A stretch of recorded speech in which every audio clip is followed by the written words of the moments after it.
नमस्कार। आज के इस दिलचस्प विश्लेषण में हम एक बेहद ही क्लासिक और सच कहें तो आंखें खोल देने वाली कहानी पर बात करने वाले हैं, लालची समोसे वाला। मतलब जरा सोचिए, एक इंसान जो सड़क किनारे समोसे बेचता है, अचानक से रातों रात हवा में उड़ने लगता है और फिर धड़ाम, उसका जो पतन होता है ना, वो हमें लालच के पूरे मनोविज्ञान के बारे में बहुत कुछ सिखाता है। तो चलिए बिना किसी देरी के इस कहानी की गहराइयों में उतरते हैं। कहानी की शुरुआत में ही एक बहुत बड़ी चेतावनी मिलती है।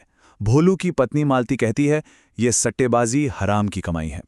सच मानिए, ये सिर्फ एक डायलॉग नहीं है, बल्कि पूरी कहानी की नींव है। यह हमें शुरू में ही सोचने पर मजबूर कर देता है कि शॉर्टकट खोजने के नतीजे असल में कितने खतरनाक हो सकते हैं। अब जरा इस आंकड़े पर गौर करते हैं। पूरे 24,000 रुपए का नुकसान। सुनने में शायद किसी के लिए ये आम बात हो, लेकिन सवाल यह है कि एक मेहनती इंसान जो रोज पसीना बहाकर स्नैक्स बेचता है, वो सिर्फ एक दिन में अपना पूरा घर कैसे हार सकता है? आखिर ये सब हुआ कैसे? चलिए इस पूरी टाइमलाइन को डिकोड करते हैं। तो इस कहानी का पहला भाग है 1, समोसे के ठेले का पतन। शुरुआत में भोलू का काम बहुत बढ़िया चल रहा था।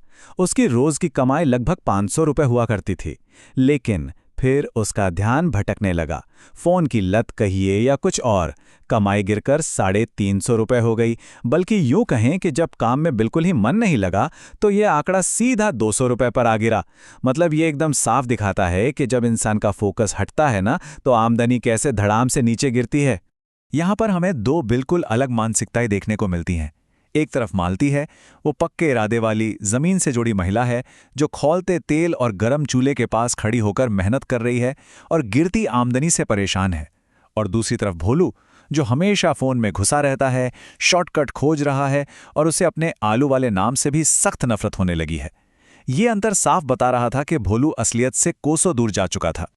और जब इंसान शॉर्टकट के पीछे भागता है ना, तो वो किसी भी हद तक जा सकता है। सट्टा खेलने का चस्का भोलू को इस कदर लगा कि उसने एक सेठ से कर्ज ले लिया। और शर्तें देखिए, उसने मालती की सोने की बाली गिरवी रख दी, वो भी सिर्फ एक दिन के लिए 500 रुपए उधार लेने की खातिर। ऊपर से 10% का रोज का ब्याज और 50 रुपए की डेली पेनल्टी। मतलब ये हताशा की चरम सीमा थी। वो अपनी रोजमर्रा की मेहनत से बस किसी भी तरह भागना चाहता था। यहीं से शुरू होता है हमारा दूसरा भाग 2, सट्टे का वो जानलेवा आकर्षण। सट्टे की दुनिया का सबसे बड़ा जाल क्या है? शुरुआती जीत। भोलू के साथ भी बिल्कुल यही हुआ। पहले दिन उसे 1,000 रुपए मिले, दूसरे दिन ये रकम 3,000 हो गई और तीसरे दिन सीधा 6,000। आमदनी का ये जो अस्वाभाविक उछाल था, ये एक बहुत बड़ा मनोवैज्ञानिक जाल था।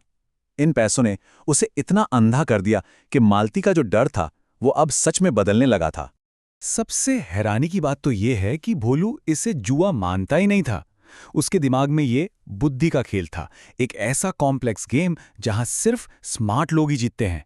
इसे कहते हैं खुद को धोखा देना, अपनी सट्टेबाजी की लत को कौशल या स्किल का नाम देना।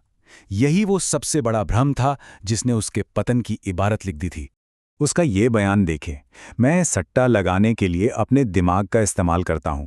अगर फायदा होता है तो इसमें बेईमानी क्या है? जरा सोचिए, वो इस गलत काम को कितनी आसानी से सही ठहरा रहा है। और ऐसा करते हुए वो अपनी पत्नी की उस भयंकर शारीरिक मेहनत को पूरी तरह भूल गया, जो दिन रात गरम तेल की कढ़ाई के सामने खड़ी रहती थी। अब आते हैं तीसरे भाग पर 3, घर गिरवी रखना। वो फैसला जिसने सब कुछ पलट दिया। 60,000 रुपए, ये सेठ की एक बेहद शानदार हवेली की डिस्काउंटेड कीमत थी। अब जो इंसान पहले से ही रातों रात लखपति बनने के नशे में चूर हो, उसके लिए यह हवेली, ये रकम एक बहुत बड़े चारे की तरह थी। उसे लगा कि बस एक आखिरी दांव और यह हवेली उसकी हो जाएगी। चलिए जरा भोलू का गणित समझते हैं। उसके हाथ में थे सिर्फ 6,000 रुपए, हवेली आ रही थी 60,000 में। तो वो पहुंच गया गांव के मुखिया के पास 24,000 रुपए उधार मांगने। लेकिन मुखिया ने साफ कह दिया कि बिना किसी प्रॉपर्टी या गहने की गारंटी के लोन नहीं मिलेगा। और बस यहीं पर भोलू का सारा प्लान अटक गया। यहां हकीकत की एक बहुत कड़वी सच्चाई सामने आती है। मालती के पास गहनों के नाम पर था ही क्या? बस एक छोटा सा मंगलसूत्र और वही कान की बालियां जो पहले से गिरवी थीं। कोई छिपा हुआ खजाना तो था नहीं जिसे वो रख सके। ये उनकी असली गरीबी थी। और इस सच्चाई ने भोलू के सामने सिर्फ एक बेहद विनाशकारी विकल्प छोड़ दिया। और फिर भोलू ने वो खौफनाक कदम उठाया, एक आखिरी बाजी, बस एक आखिरी बाजी लगाने के लिए उसने अपने ही 30,000 रुपए के घर की कीमत कम लगाई और उसे ठीक 24,000 रुपए में गिरवी रख दिया। लालच का इससे बड़ा अंधापन क्या हो सकता है कि इंसान अपना ही आशियाना दांव पर लगा दे। और अंत में चौथा और आखिरी भाग 4, विनाश और माफी का दौर। अब यहां सब कुछ रुक सा जाता है। क्या 30,000 रुपए का एक सट्टा सच में 60,000 की हवेली दिला पाएगा? जब भोलू फोन पर उस सट्टे के नतीजे का इंतजार कर रहा था, तो वो पल, वो आर या पार वाला क्षण उसकी पूरी जिंदगी का सबसे भारी पल था। लेकिन हम सब जानते हैं कि सट्टे में जो इंसान जितनी तेजी से ऊपर जाता है, वो उतने ही बुरी तरह नीचे भी गिरता है। भोलू के शब्द थे, सब बर्बाद हो गया भाई, मेरा घर, मेहनत की कमाई सब डूब गई। ये शब्द उसके पूरे विनाश की गवाही दे रहे थे। सोचिए, कुछ ही घंटे पहले जो इंसान हवेली के सपने देख रहा था, अहंकार में नाच रहा था, अब वो पूरी तरह टूट चुका था। इस एक गलती का नतीजा बहुत भारी पड़ा। भोलू ने सिर्फ अपना घर ही नहीं, अपना सम्मान भी खो दिया। हाँ, उसे अपनी गलती का एहसास जरूर हुआ। मालती, बेचारी मालती को अपने पति के उस छिपे हुए लालच की वजह से बेघर होना पड़ा। लेकिन यहां मुखिया ने बहुत बड़ा दिल दिखाया। उन्होंने एक अप्रत्याशित दयालुता दिखाते हुए उन दोनों को वहीं रहने और धीरे धीरे काम करके कर्ज चुकाने का मौका दिया। अगर मुखिया ये रहम ना करते तो वो उसी दिन सड़क पर आ जाते।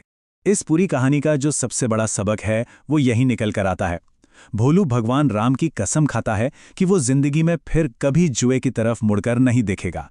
वो तय करता है कि अब सिर्फ ईमानदारी और अपनी धीमी लेकिन सच्ची मेहनत से ही कर्ज चुकाएगा। इस स्रोत से हमें यही सीखने को मिलता है कि सफलता का कोई शॉर्टकट नहीं होता, निरंतर मेहनत ही एकमात्र सही रास्ता है।